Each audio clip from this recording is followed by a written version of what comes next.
लेकिन नहीं मिला खुदाई करने में। और किस धातु की बनी हुई है शक्ति, ये मालूम नहीं हो पाया किस चीज की बनी हुई है। इस नगर का नाम उत्तरकाशी है। उत्तरकाशी का मतलब है उत्तर दिशा की तरफ बसी काशी, और उत्तर में बात की जो काशी है उसका नाम हिमालय की काशी है। यही है जहाँ हम लोग खड़े हैं। और पूर्व काशी बनारस काशी है। पूर्व माने पहले की काशी जो सदियों से चली आ रही है।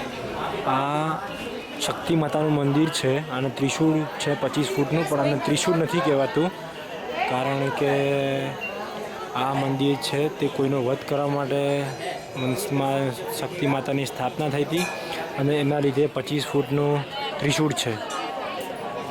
અને આ જે કાશી વિશ્વનાથનું મંદિર જેના દર્શન કર્યા અને જે મેં આપને બતાવ્યું શક્તિ માતાનું મંદિર, અને હવે દર્શન કરી અને માર્કેટમાં ફરવા માટે જવાનું છે, આંટો મારવા માટે।